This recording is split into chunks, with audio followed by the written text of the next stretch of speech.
क्रिया कहेंगे। विशेषण क्या होता है? विशेषण भी हमने पिछले पाठ में पढ़ा कि जिन शब्दों से हमें किसी संज्ञा या सर्वनाम की विशेषता का पता चलता है उसे हम क्रिया विशेषण कहते हैं, है ना? उसे हम विशेषण कहते हैं। और जिन शब्दों से हमें, अब देखो, क्रिया क्या है? काम। विशेषण क्या है? विशेषता किसी चीज़ की। तो हमें इसके नाम से क्या पता चल रहा है कि क्रिया की जो खासियत बता रहे हैं, उसकी विशेषता को प्रकट कर रहे हैं, उसे हम क्रिया विशेषण कहेंगे। ठीक है, अब आइए इसके बारे में हम पढ़ते हैं। हमारे पास एक उदाहरण है, कुत्ता तेज दौड़ता है। अब कुत्ता यहाँ पर क्या है? एक कर्ता है ना? कुत्ता क्या है हमारे पास? कर्ता। और दौड़ता हमारे पास क्या है? क्रिया है ना? और तेज शब्द हमारे पास यहाँ पर क्या निकल कर आ रहा है कि कुत्ता दौड़ तो रहा है, वो क्रिया कर रहा है, लेकिन किस प्रकार क्रिया कर रहा है? वो उसकी विशेषता को प्रकट कर रहा है, तेज शब्द। इसी प्रकार हमारे पास दूसरा उदाहरण है कि रवि मधुर गाता है। अब देखिए, रवि क्या है? करता है, और गाता क्या है? वो एक क्रिया कर रहा है। अब रवि गाता है, लेकिन किस प्रकार गाता है? मधुर गाता है। अर्थात ये क्या है? उसकी क्रिया की विशेषता है कि वो मधुर गाता है, वो मधुर क्रिया कर रहा है ना? तो इस प्रकार ये हमारे पास क्या है? क्रिया की विशेषता। तो हम इसकी परिभाषा को किस प्रकार परिभाषित करेंगे कि जो शब्द क्रिया की विशेषता प्रकट कर दे वे क्रिया विशेषण कहलाते हैं। उसके बाद हमारे पास है कि क्रिया विशेषण के भेद। तो क्रिया विशेषण के अपने पहले हमने क्या किया? अवयव के भेद किए। अवयव के खुद के कितने हैं? 5 भेद हैं। उसके बाद है क्रिया विशेषण। तो क्रिया विशेषण के खुद के कितने हैं? 4 भाग हैं। 4 इसके भेद हैं जिनको हम अलग अलग समझेंगे। सबसे पहले हमारे पास है कालवाचक। तो बेटे सबसे पहले हमने क्या करना है? इनके नाम को हमने समझना है कि ये क्या है। काल का अर्थ क्या होता है? समय।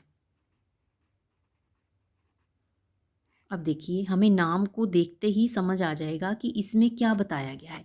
काल का अर्थ है समय, और क्रिया विशेषण क्या होता है? क्रिया की विशेषता। अर्थात जो क्रिया की विशेषता है वो किस समय में हो रही है ना? तो हमें इससे समय की जानकारी मिलेगी।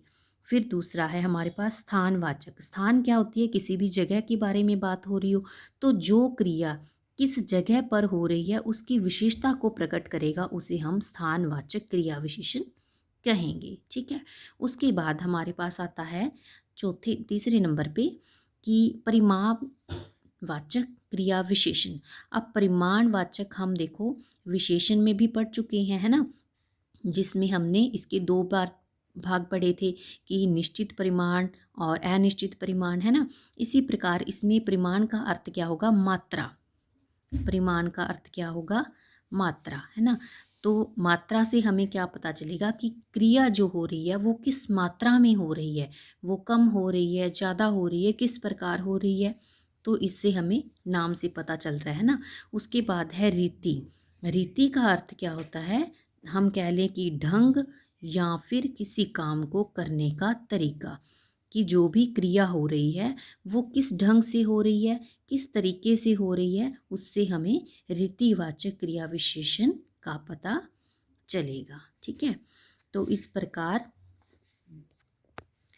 हम इनके कुछ उदाहरण पढ़ेंगे। तो सबसे पहले कालवाच्य क्रिया विशेषण है। कालवाच्य क्रिया विशेषण में जैसे हम उदाहरण पढ़ेंगे कि नीरजा कल आएगी, गौरव अभी आया है। तो इन शब्दों से हमें क्या है? समय के बारे में पता चल रहा है। अब, रोज, प्रतिदिन, है ना? तो ये क्या है? काल को बता रहे हैं, तो ये कालवाचक क्रिया विशेषण कहलाएंगे। दूसरा हमारे पास था स्थानवाचक, है ना? तो स्थान का मैंने जैसे आपको बताया कि हमें क्रिया के होने का स्थान पता चलेगा कि वो कहाँ हो रहा है, किस दिशा में हो रहा है। जैसे बच्चे बाहर खेल रहे हैं, मामी जी भीतर बैठी हैं। भीतर का अर्थ क्या होता है? अंदर, है ना? अंदर, बाहर, ऊपर, नीचे, आगे, पीछे, इधर उधर, तो इन शब्दों से हमें क्या है पता चलता है कि वो क्रिया कहाँ पर हो रही है, तो वो स्थानवाचक क्रिया विशेषण कहलाएगा। उसके बाद हमारे पास है परिमाणवाचक। इसमें हमें क्या है कम, ज़्यादा, ना, ठीक, पर्याप्त, तनिक, कितना, खूब, थोड़ा। तो इस तरह से हमें इन शब्दों से हमें किसी भी क्रिया के होने की मात्रा को जो है पता चलता है, उसकी जानकारी मिलती है। ऋतिक वाचक में हमें क्या है कि जैसे कोई काम किस ढंग से हो रहा है, धीरे धीरे हो रहा है, तेज तेज हो रहा है, अचानक हो रहा है, जल्दी हो रहा है, कम हो रहा है, इन शब्दों का हमें पता चलेगा। तो इन शब्दों को हम रीतिवाचक क्रिया विशेषण में लिखेंगे। ठीक है। हाँ जी बच्चों, तो मैं उम्मीद करती हूँ कि आपको जो अव्यव क्रिया विशेषण जो है वो आपको समझ आ चुका होगा।